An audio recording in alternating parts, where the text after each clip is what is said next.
गुरुर्ब्रह्मा गुरुर्विष्णु गुरुर्देवो महेश्वरा गुरुर्साक्षात् परं ब्रह्म तस्मै श्री गुरुवे नमः। गुड मॉर्निंग विद्यार्थी मित्रों,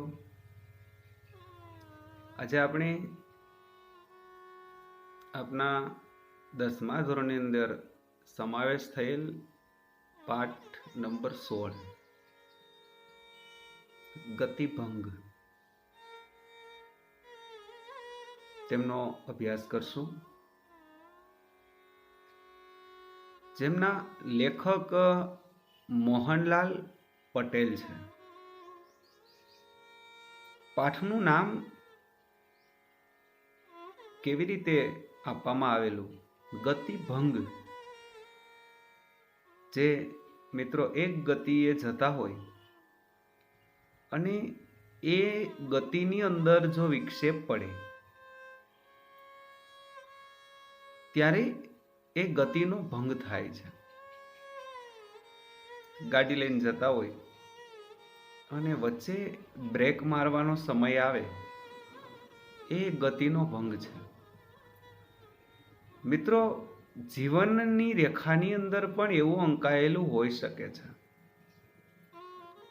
જીવનનો ગતિભંગ હોય, વિચારોનો ગતિભંગ હોય છે.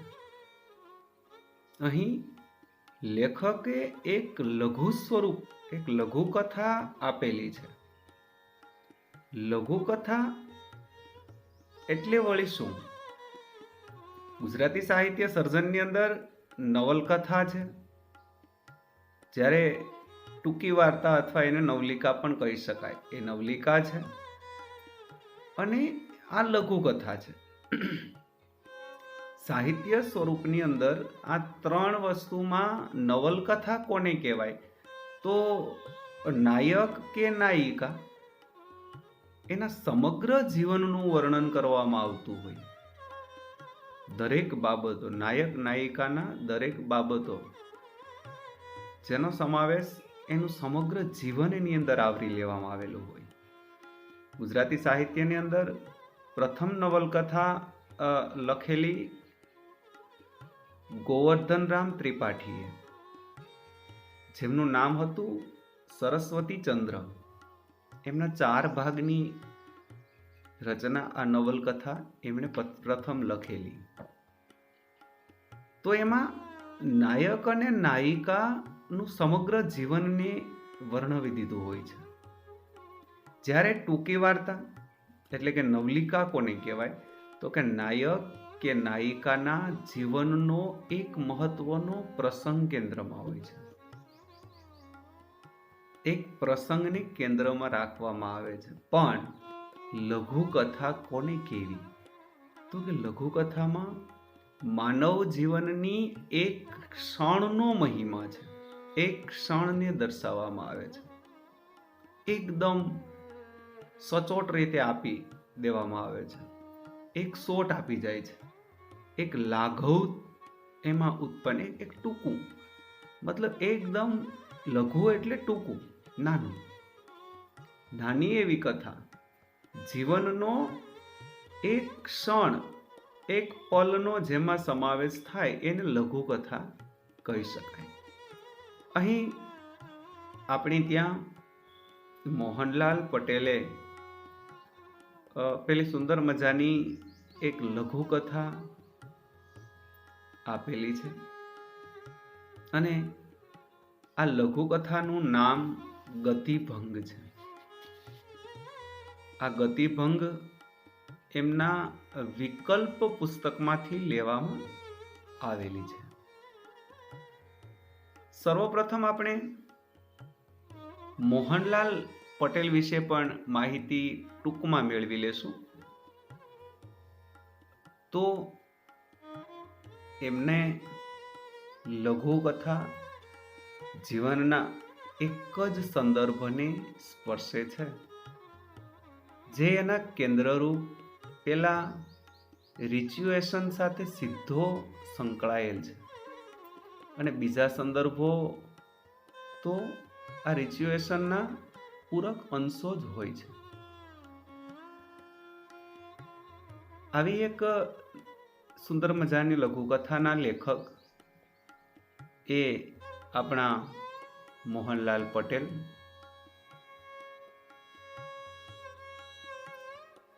જેમનો જન્મ 25 એપ્રિલ 1927 અંદર પાટણમાં થયેલો.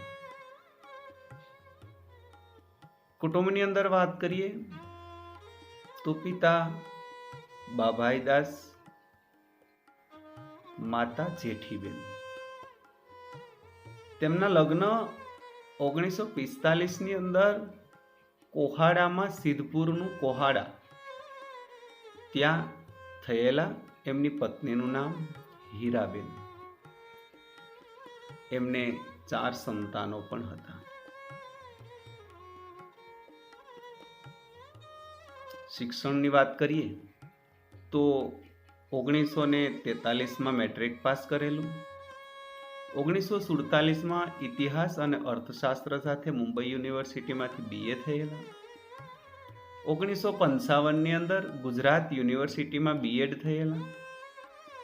1961ની અંદર ગુજરાતી અને સંસ્કૃત વિષયો સાથે MA થયેલા અને રાષ્ટ્રભાષા રત્ન મળેલો. વ્યવસાયની વાત કરીએ તો અધ્યાપનની કામગીરી કરેલી અને ખાસ તો એ કડીના સર્વ વિદ્યાલયની અંદર તેઓએ આ ફરજ બજાવેલી. 1950માં અમદાવાદની સાહિત્યિક આબોહવા અને 1961માં અમદાવાદની આર્ટ્સ કોલેજમાં અધ્યાપન કાર્ય છોડી અને કડીની શાળામાં પુનરાગમન કરેલું. ઉમાશંકર જોશી સાથે એમને ગાઢ મૈત્રી હતી. ભોળાભાઈ પટેલ અને એમના શિષ્ય હતા. આ ભોળાભાઈ પટેલ છે ને, એમના શિષ્ય હતા. નો સ્ટડી વિધાઉટ કડી. કડીના સર્વ વિદ્યાલયના વડા તરીકે તેઓ નિવૃત્ત થયેલા. ગુજરાતી સાહિત્યમાં લઘુકથાના પ્રખર પુરસ્કર્તા હતા. નેશનલ જિયોગ્રાફિક મેગેઝિનના આશક હતા.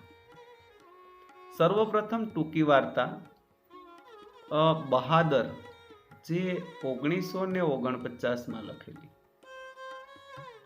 સપ્ટેમ્બરની અંદર નવચેતન એમાં પ્રકાશિત થયેલી. અને પ્રિય ફિલ્મ એનું બ્લડ એન્ડ સેન્ડ. પ્રિય નાટક અમે બરફના પંખી. આ 2 વસ્તુ એનું પ્રિય હતું. આકાશવાણી પર ઘણા કાર્યક્રમો આપ્યા છે. ત્યારબાદ ભારત ઉપરાંત અમેરિકા, કેનેડામાં ઘણી વખત એમણે પ્રવાસે કરેલા. તેમના શોખની વાત કરીએ તો ચિત્રકળા અને શાસ્ત્રીય વાદ્ય સંગીત, એની અંદર એમને ખૂબ શોખ હતો. રચનાઓ કેવી, એમનું સર્જન કેવું હતું તો નવલકથામાં જોઈએ તો હેતના પારખા, અંતિમ દીપ, સાંજ ઢળે, નયન શોધે નીડ, સમણા ન લાગે હાથ, ટહુકે પંખી કોઈ ઘટામાં, રણમાં છાંય શ્યામ ઘટા, ભાસ આભાસ. વાર્તા સંગ્રહમાં વાત કરીએ તો હવા તુમ ધીરે બહો અને વિધિના વર્તુળ, ટૂંકા રસ્તા, મોટી વહુ, પ્રત્યાલેખન અને ક્રોસરોડ. લઘુકથા સંગ્રહની અંદર ઝાકળમાં સૂરજ ઉગે, વિવેચનની અંદર ટૂંકી વાર્તા, મીમાંસા વગેરે એમણે લખેલું છે.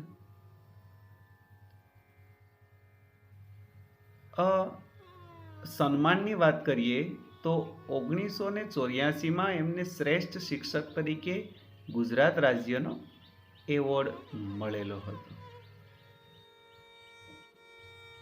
આપણા મોહનભાઈ પટેલ, જેમણે સુંદર મજાની રચના કરેલી.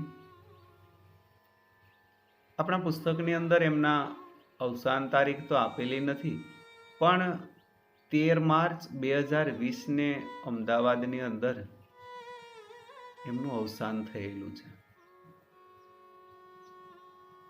અહીં આપણે એમણે સુંદર મજાની આ લઘુકથા આપી છે. તેમનો અભ્યાસ કરવાનો ઉપક્રમ થાય છે. મોહનલાલ પટેલ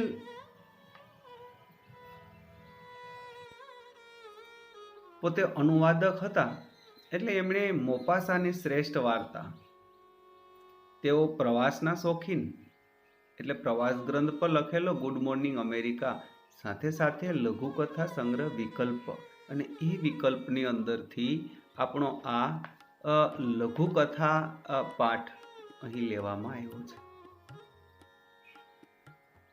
અહીં પતિ પત્ની બંને એની એક ક્ષણનો ઉલ્લેખ છે.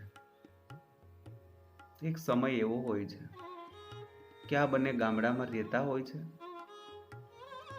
ભગવાનની કૃપા આંગણામાં વરસતા એક દીકરીનો એની ત્યાં એની ઘરે જન્મ થાય છે.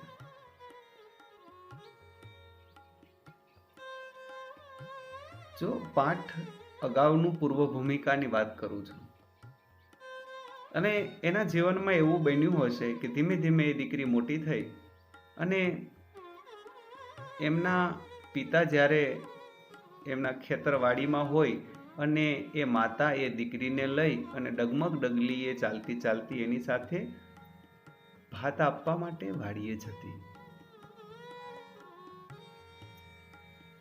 પરી જેવી એમની દીકરી, પણ કુદરતને કરવું ઘટે કે જેમણે એમની દીકરીને આ પૃથ્વીની અંદરથી લઈ લીધી છે.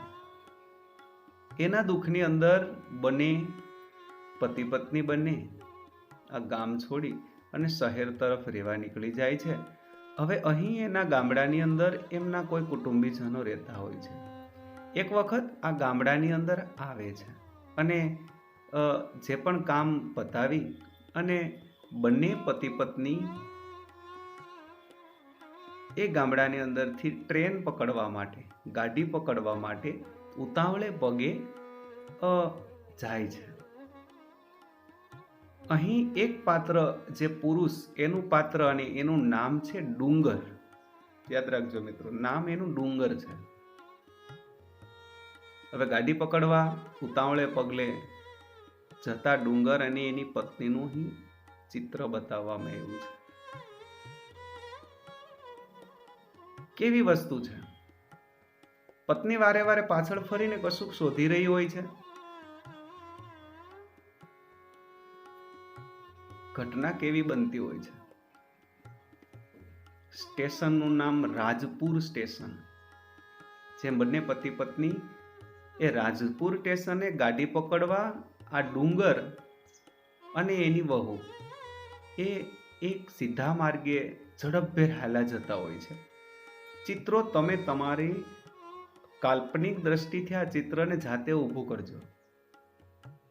રાજપુર સ્ટેશને ગાડી પકડવા ડુંગર અને એની પત્ની સીધા માર્ગે ઝડપભેર આગળ ને આગળ ચાલ્યા જતા હોય છે. પત્નીનો પાછળ પાછળ આવવાનો અણસાર ડુંગરને જણાય છે, એટલે ડુંગર પાછું વળીને જોઈ છે. એમની પત્ની રસ્તા ઉપર નજર ફેરવતી ફેરવતી ધીમે ધીમે કાંઈક શોધતી હોય તેવી રીતે શોધતી શોધતી ધીમે ધીમે આવે છે. એટલે ડુંગરથી એમની પત્ની પાછળ રહી જાય છે. એટલે ડુંગર એમને પૂછે છે કે શું ખોળે છે, શું શોધે છે, કંઈ ગોતે છે, એવું કહે છે. પણ એમની પત્ની કહે છે કે કાંઈ નહીં. પત્નીએ જવાબ આપ્યો ને ઝડપથી પગ ઉપાડવા પ્રયત્ન કર્યો. વળી થોડા પગલાં ચાલ્યા, ત્યાં વળી એનો વેગ પાછો ધીમો પડી ગયો એમની પત્નીનો. એટલે પેલો ડુંગર ગુસ્સે થઈને કહે છે કે આમ ગાંડાની માફક લડથડિયા શું ખાય છે? દિવસ આથમમાં આવ્યો, આમ કર્યા કરીશ તો રસ્તામાં જ અંધારું થઈ જશે, કાં તો ગાડી ચૂકી જવાના. પણ પત્ની થોડા ડગલા આગળ ચાલે ખરી, પણ વળી એ પત્ની તો પછી ત્યાં પાછળ બેસી જ જાય છે. ડુંગરે એમની એક વખત તો ગુસ્સેથી કહી દીધું, પણ હવે શું થાય છે? એમની પત્ની થોડા ડગલા આગળ તો વધી, પણ હવે તો ત્યાં જ બેસી જાય છે. એટલે પાછો ફરીને પેલો ડુંગર એમની પાસે આવે છે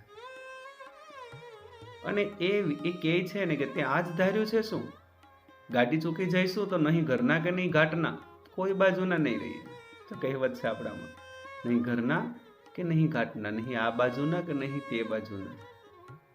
એટલે એવી દશા આપણી થવાની છે. અને રાત ક્યાં કાઢશું? પત્ની કશું જ બોલી નહીં, કાંઈ ન બોલી એમની પત્ની. પોતે ભાવાર્થ બનીને એ તો એની નજર ધૂળ ઉપર જેમ પીછી કલરની ફરે એવી રીતે એમની નજર પસરાવી રહી હતી. અને ધીમેથી બોલે છે, જોયું? આવું બોલે છે. શું જોયું? જોયું તો સામે ડુંગર કહે છે કે શું? મને તો કાંઈ દેખાતું નથી. એમની પત્ની આંગળીનો છેડો છેક જમીન પાસે લઈ ગઈ અને એક ઘાટીલી પગલીની છાપ એ બતાવતી રહી. વિચારો મિત્રો, કેવી મનની અંદર કંઈક બાબત રમી રહી છે. આપણી બબલીની જ આ પગલી જાણે. હું તો ક્યારની આ પગલીઓ જોયા જ કરતી આવી છું. બરોબર એ જ પગલું, આંગળીની બોર જેવી જ છાપ છે. મિત્રો, આજે એ રસ્તા ઉપર એમને એમની દીકરીની યાદ આવી જાય છે. એક પગલાની નિશાની હોય છે, ત્યાં પેલી ડુંગરની પત્ની એને જોયા કરે છે અને કહે છે કે બસ આ જ પગલી, આ જ આપણી દીકરીની પગલી છે. કેવી દશા હોય છે. અહીં પેલો ડુંગર છે એ કહે છે કે ગાંડી, એવા પગલા તો ઘણાય હોય, એટલે ચાલ, મોડું થશે. બાળકના પગલાની છાપ જોઈ અને મૃત સંતાનની સ્મૃતિથી હાલી ઉઠેલી આ મનથી ડગી ગયેલી આ પત્ની પ્રત્યે થોડીક સહાનુભૂતિથી એમનો પતિ ડુંગર બોલે છે કે ગાંડી, એવા પગલા તો ઘણાય હોય, એટલે હાલ ચાલ, મોડું થશે, ગાડી ચૂકી જશું. પણ પત્ની બેસી જ રહી. એ બોલી, ખેતર જતા અને આવતા આગળ આગળ દોડીને જતી બબલીની પગલીઓ મારે હૈયે જડાઈ ગઈ છે. આ એ જ પગલી. પગલીના બીબામાં પત્નીની નજર એકદમ ખૂંચી જાય છે. પછી એ જ પગલી. જ્યારે વાડીએ જતા ત્યારે મારે આગળ દોડી આવતી એ પગલી, એ મારી બબલીની જ પગલી છે. શું થાય છે? જો ક્ષણવારનો ઉલ્લેખ કર્યો છે અહીં. ડુંગર એકવાર પત્નીના મુખ સામે જોઈ રહ્યો અને પછી પોતાની નજર ગગનના કોઈ માર્ગ તરફ વાળી લીધી. ઊંચે જોઈ લીધું છે. બંને જણ સ્થિર થઈ ગયા. બંનેની ગતિભંગ થયો છે, વિચારોનો ગતિભંગ થયો છે. બંને એકદમ સ્થિર થઈ જાય છે. જો મિત્રો, બંને સ્થિર થઈ ગયા. હવે શું થાય? અચાનક જો અહીં બ્રેક લાગી છે. જીવનના વિચારોની બ્રેક લાગી છે. થોડી વાર પછી, એક ક્ષણ પૂરતું પછી લાકડીના ટેકે ગગન તરફ મોં કરીને ઊભા રહી ગયેલો પતિ છે, એમ ડુંગર છે, એને જોઈને એમની પત્ની હવે જો સાવધ બની જાય છે. એમની પત્નીને ભાન આવે છે અને એ બોલી ઉઠે છે કે લે હાલો હવે ચાલો, હવે પગ ઉપાડો, જડ ગાડી ચૂકી જઈશું. તો અચાનક ક્ષણ પૂરતું પોતે બંનેના હૃદયની, પોતાના વિચારોની, પોતાની ભાવની એક બ્રેક લાગે છે, ગતિનો ભંગ થાય છે. અને પછી એમની પત્ની એમની ભાષામાં બોલી, લ્યો હેંડો, હવે પગ ઉપાડો છે, ગાડી ચૂકી જઈશું. અને પછી બંને જણે બમણા વેગથી ચાલવા માંડ્યું. અહીં એક ગતિનો ભંગ થયો છે, પોતાના વિચારોની ગતિનો ભંગ છે. કેવી ગતિનો ભંગ? પોતાના વિચારોની ગતિનો ભંગ છે. એટલે જ અહીં આ લઘુકથાની અંદર ગતિ ભંગ એવું નામ આપવામાં આવ્યું છે, ગતિનો ભંગ થવો. એટલે આ લઘુકથામાં ડુંગર અને એની પત્ની રાજપુર સ્ટેશને ગાડી પકડવા ઝડપથી દોડાઈ જતા હોય છે, ત્યાંથી એમનું ચિત્ર બતાવવામાં આવ્યું છે. ચાલો તો મિત્રો એને વાંચતા જઈએ અને સમજતા જઈએ. એ પણ આપણે ટૂંકમાં એક નાનો એવો પાઠ છે, જે ગતિભંગ, તો એને આપણે 1 તાસમાં પૂરો કરવા પ્રયત્ન કરશું. તો અહીં એમનું વાંચન પણ આપણે જરૂરી છે. તો આપ સૌ પણ આપણા પાઠ્યપુસ્તકની અંદર ધ્યાન આપજો. શરૂઆત કરીએ ગતિભંગ. મોહનલાલ પટેલ, જન્મ 30/4/1927. મોહનલાલ બાભઈદાસ પટેલનું વતન ઉત્તર ગુજરાતનું પાટણ છે. વર્ષો સુધી શિક્ષણ કાર્ય કર્યા બાદ હાલ નિવૃત્ત જીવન ગાળે છે. પ્રત્યાલમ, ઝાકળમાં સૂરજ ઉગે એમની લઘુકથાઓનો સંગ્રહ છે. બંધન, ડેડ એન્ડ, હાસ્ય મરમર, લાંછન તેમની નવલકથાઓ છે. ગુડ મોર્નિંગ અમેરિકા એમના પ્રવાસ ગ્રંથો છે. મોપાસાની શ્રેષ્ઠ વાર્તાઓ એમનું અનુવાદન પુસ્તક છે. આપણે અગાઉ એમના વિશે પરિચય મેળવ્યો છે. તો આજે આપણે આ પાઠનું વાંચન કરીએ. ધ્યાન આપજો. રાજપુર સ્ટેશને ગાડી પકડવા ડુંગર અને એની વહુ ઊભા માર્ગે ઝડપભેર જઈ રહ્યા હતા. પત્નીનો પાછળ આવવાનો અણસાર મોડો પડી જતા ડુંગરે પાછળ જોયું. પત્ની રસ્તા ઉપર નજર ફેરવતી ધીમી પડી રહી હતી. શું ખોળે છે? કાંઈ નહીં, પત્નીએ જવાબ આપ્યો. ઝડપથી પગ ઉપાડવા પ્રયત્ન કર્યો. થોડા ડગલા ચાલ્યા પછી વળી એનો વેગ મંદ પડી ગયો. આમ ગાંડાની માફક અડવડિયા શું ખાય છે? ડુંગર ગુસ્સે થયો. દિવસ આથમમાં આવ્યો. આમ કર્યા કરીશ તો રસ્તામાં જ અંધારું થઈ જશે. કાં તો પછી થોડા ડગલા આગળ ચાલી ખરી, પણ પછી તો એ બેસી પડી. અહીં ચિત્ર શરૂઆતની અંદર કેવું આપવામાં આવ્યું છે મિત્રો? અહીં શરૂઆત કરી છે રાજપુર સ્ટેશનેથી, કે રાજપુર સ્ટેશનથી ગાડી પકડવા ડુંગર અને એની વહુ ઝડપભેર હાલ્યા જતા હોય છે રસ્તામાં. એમની પત્ની પાછળ જોયા કરે છે. ડુંગર એમને જોઈ જાય છે તો એ પૂછી પણ છે કે શું શોધે છે? તો એની પત્ની જવાબ આપે છે કે કાંઈ નહીં. અને વળી પાછો ઝડપભેર પગલે ચાલવા પ્રયત્ન કરે છે, પણ વળી એમની ગતિ મંદ પડી જાય છે. એટલે ડુંગર એને પૂછે છે કે આમ ગાંડાની માફક અડવડિયા શું ખાય છે? અડવડિયું એટલે અડબડિયું, લથડિયા ખાવા તે.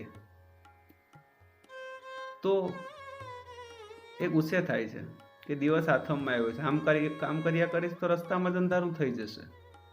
પણ તેમની પત્ની થોડીક આગળ હાલે છે, પણ વળી એમની ગતિ ભંગ થાય છે, એ બેહી જાય છે. હવે પાછો ફરીને ડુંગર પાસે આવ્યો. તે આ જ ધાર્યું છે? શું ગાડી ચૂકી જઈશું તો નહીં ઘરના કે નહીં ઘાટના એવી દશા થશે? રાત કાઢશું ક્યાં? પત્ની કશું જ બોલી નહીં. ભાવાર્થ બનીને એ તો નજરની પીછીને ધૂળ ઉપર પસવારી રહી હતી. જોયું? એ બોલી. શું? મને તો કાંઈ દેખાતું નથી. પત્ની આંગળીનો છેડો જમીન પાસે લઈ ગઈ એક ઘાટીલી પગલીની છાપે બતાવતી રહી હતી. આપણી બબલીની જ પગલી જાણે. હું તો ક્યારની આ પગલીઓ જોયા જ કરતી આવી છું. બરોબર એ જ પગલું, આંગળાની બોર જેવી જ છાપ. ગાંડી, એવા પગલા તો ઘણાય હોય. લે ચાલ, મોડું થશે. બાળકના પગલાની છાપ જોઈ અને મૃત સંતાનની સ્મૃતિથી હાલી ઉઠેલી ડગી ગયેલી પત્ની પ્રત્યે સહાનુભૂતિનો બોલ પતિએ કાઢ્યો. પત્ની બેસી જ રહી. એ બોલી, ખેતર જતા ને આવતા આગળ આગળ દોડી જતી બબલીની આ પગલી મારે હૈયે જડાઈ ગઈ છે. આ એ જ પગલી. પગલીના બીબામાં પત્નીની નજર ઢળી હતી. ડુંગર એકવાર પત્નીના મુખ સામે જોઈ રહ્યો અને પછી પોતાની નજર ગગનના કોઈ માર્ગ તરફ વાળી લીધી. બંને જણ સ્થિર થઈ ગયા. થોડી વાર માટે જો અહીં એક ગતિભંગ થયો અને અંતે શું થાય છે? થોડી જ ક્ષણોની અંદર અંતે લાકડીના ટેકે ગગન તરફ મોં કરીને ઊભા રહી ગયેલા પતિને જોઈને પત્ની સાવધ બની ગઈ. લ્યો હેંડો, હવે પગ ઉપાડો ઝટ, ગાડી ચૂકી જઈશું. અને બંને જણે વળી બમણા વેગથી ચાલવા માંડ્યા. અહીં એક ગતિનો ભંગ થયો છે, એક વિચારોનો ભંગ થયો છે, એક હૃદયનો ભંગ થયો છે. કેવું થયું છે?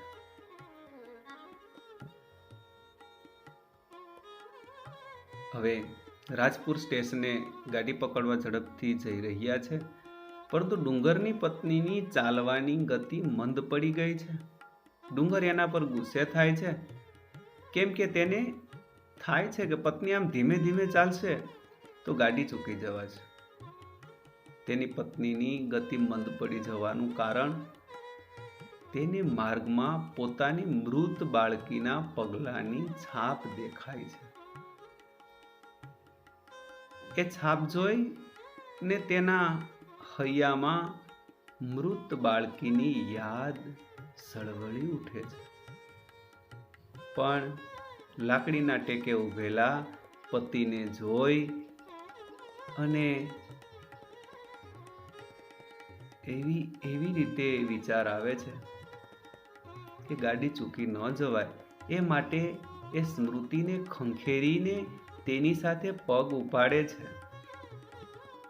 જોયું, લેખકે આ લઘુકથામાં ચાલવાની ગતિના ભંગની સાથે માના એક જનેતાના વિચારોના ગતિભંગ થતો દર્શાવ્યો છે. માનું મૃત બાળક પ્રત્યેનું માતૃત્વ જ તેની ગતિમાં અને ગતિને મંદ પાડે છે. આવી સુંદર મજાની લઘુકથા લેખકે અહીં લખી આપી છે. તો ચાલો મિત્રો, એના આપણે શબ્દો પર પણ એક નજર જોઈ લઈએ. વિકલ્પમાંથી આ પાઠ લેવામાં આવ્યો છે. અણસાર એટલે ઈશારો કે સંકેત. આથમવું એટલે અસ્ત પામવું, પડતી દિશામાં આવવું. વેગ એટલે ગતિ કે ઝડપ. ભાવાર્થ એટલે ભાવ વિભોર, ભાવથી અથવા માયાળુ. દશા એટલે સ્થિતિ, હાલાત. સાવધ એટલે હોશિયાર, ખબરદાર. સ્મૃતિ એટલે સંસ્મરણો અથવા યાદગીરી. અડવડિયું એટલે અડબડિયું અથવા લથડિયું. તળપદા શબ્દોમાં હેંડો શબ્દ વાપર્યો છે, એટલે કે ચાલો. કહેવત કેવી, નહીં ઘરના કે નહીં ઘાટના, ન આ બાજુના કે ન તે બાજુના. ચાલો મિત્રો, એના સ્વાધ્યાય પર પણ હવે સાથે સાથે નજર કરી જ લઈએ. નીચે આપેલા વિકલ્પોમાંથી સાચો વિકલ્પ પસંદ કરી ખરાની નિશાની કરો. એમાં પેલું છે, આપણી બબલીની જ પગલી જાણે. આ વાક્ય કોણ બોલે છે એ આપણે શોધવાનું છે. સ્ટેશન માસ્તર ને ડુંગરની પત્ની, ડુંગર કે પતિ, આટલામાંથી એક શબ્દ ગોતવાનો છે. બીજું, ડુંગર અને તેની વહુ કયા સ્ટેશને ગાડી પકડવા માંગતા હતા? રાજપુર, વર્તેજ, ધોરાજી, ગાંધીધામ. મિત્રો, એની અંદર નામ આપેલું જ છે, આપણે શોધવાનું છે. ત્યારબાદ એક એક વાક્યમાં ઉત્તર આપો. પહેલું છે, ધૂળમાં પગલી જોઈને ડુંગરની પત્નીને કોણ યાદ આવ્યું? બીજું, ડુંગરે પોતાની નજર ક્યાં સ્થિર કરી? ત્રીજું, નીચેના પ્રશ્નોના 2-3 વાક્યમાં ઉત્તર આપો. ડુંગરની પત્ની અચાનક અટકીને ઊભી રહી ગઈ, કારણ કે? બીજું, લ્યો હેંડો, હવે પગ ઉપાડો ઝટ, ગાડી ચૂકી જઈશું, તેમ ડુંગરની પત્ની શા માટે કહ્યું? અહીં આ સ્વાધ્યાય છે એનો ચોથો પ્રશ્ન. 7-8 લીટીમાં ઉત્તર આપો. પુત્રી ખોયાની માતા પિતાની વેદના પાઠના આધારે તમારા શબ્દોમાં વ્યક્ત કરો. મિત્રો, આ સ્વાધ્યાય આપણી નોટબુકમાં લખવાનું રહેશે. અને આપની પ્રવૃત્તિ શું છે વિદ્યાર્થીની? તો કે તમારા જીવનનો કોઈ યાદગાર પ્રસંગ લઘુકથા સ્વરૂપે લખો અને શાળાના સંમેલનમાં રજૂ કરો. હા મિત્રો, તમે ટાઈમ મળે ત્યારે આવી કોઈ એક લઘુ પ્રસંગ જ્યાં ઘટના બની ગયેલી હોય, તમને યાદ હોય, તો એવો એક લઘુકથા સ્વરૂપે લખી રાખજો. આપણે મળશું ત્યારે મને બતાવજો.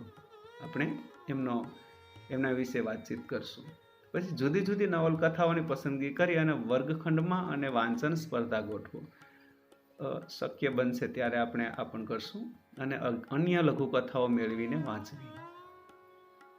વિદ્યાર્થી મિત્રો, અહીં આપણે આ સુંદર મજાનો એક પાઠનો 1 જ તાસની અંદર અભ્યાસ કરેલો છે. આપ સૌ ધ્યાનથી એ વિડીયોને નિહાળશો અને એ સ્વાધ્યાય આપણી નોટબુકમાં લખજો. ઓકે મિત્રો, થેન્ક યુ.